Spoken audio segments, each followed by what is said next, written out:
This is beautiful. A proud mother shows off a room dedicated to her daughter, Asia Graham. An American flag, pictures of her time in the Army. She loved the military. Loved, loved, loved. She loved being a soldier. That I will support and defend. This is Asia taking the military oath after enlisting in 2019. All enemies. Foreign and domestic. Foreign and domestic. A promise to fend off enemies of the United States, not knowing she would need protection herself from a danger within the military months later. Asia referred to it as the incident. She couldn't tell me her pain. She didn't want to burden me. The incident Asia couldn't say out loud, a sexual assault by this man, Christian Alvarado, a fellow soldier, both stationed at Fort Bliss in El Paso, Texas. According to this signed confession obtained from the Army, Alvarado told the investigators she was drunk and so was I. We had sex, but she passed out. When asked why he continued to have sex with Asia, Alvarado replied, "I was in the moment." During the same interrogation, the 20-year-old was questioned about a second sexual assault allegation involving a different woman. Alvarado told the military investigator that sex with her was wrong due to how intoxicated she was. Had Alvarado been a civilian, a state prosecutor likely would have charged them with a crime. A judge would then have placed him in pretrial confinement or jail to wait for his day in court if he couldn't afford to post bail. But that's not how it works in the Army. Military commanders determine whether soldiers accused of crimes get pretrial confinement. And according to the Army, Alvarado's commander let him go at the time. Alvarado was free to walk around, and they put him 2 doors down from Asia's room in the same freaking barracks, same unit. A month later, a third woman accused Alvarado of sexual assault. They should have locked him up as soon as Asia said something. Instead, Alvarado's commanders would later give him permission to leave the base. Why would you grant this guy the privilege of leave, knowing that there are 3 allegations that he's a sexual predator? Jeffrey Korn is the director of the Center for Military Law and Policy at Texas Tech University. He served as a military prosecutor and a public defender. From what I know about the case at Fort Bliss, I would have recommended pretrial confinement. An investigation by our partners at ProPublica and the Texas Tribune uncovered the potential problem.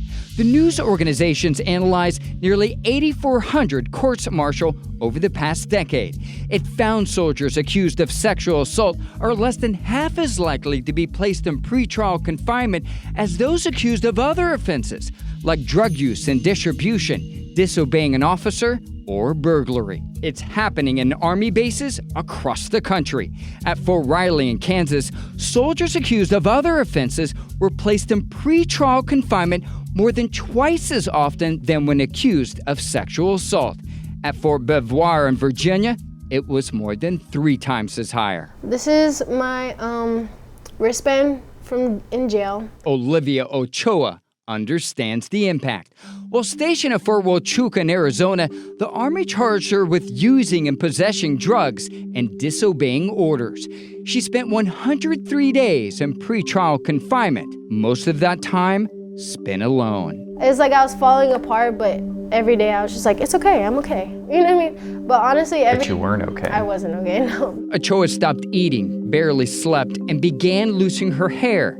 At one point, she tried to take her own life. There's no way, you know what I mean? There's no way a person should be treated like this. Ochoa doesn't think she received fair treatment after learning commanders did not immediately put Alvarado in pretrial confinement following multiple claims of sexual assault. I just felt like, how did you see me like at the same level as this guy? I just feel like me smoking a little bit of weed is not the equivalent of that in any way.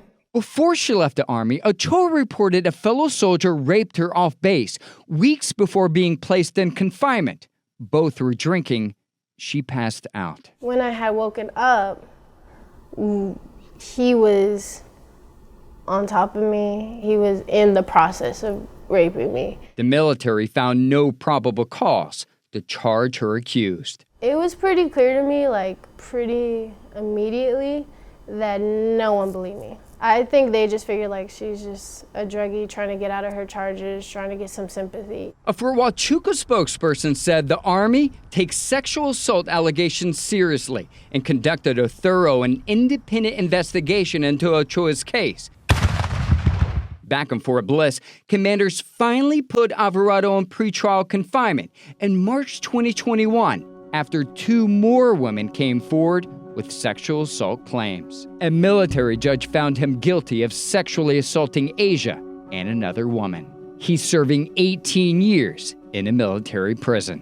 What this story has exposed is there's this sliver of this whole broader sexual assault response effort that's kind of been overlooked, and that's pretrial restraint. Asia never got to see her room full of tributes. This is when she was a baby. She died from an accidental overdose on New Year's Eve 2020. Her mom believes Asia was self-medicating to numb the trauma from her sexual assault. She was 19 years old. Do you blame the Army for your daughter's death?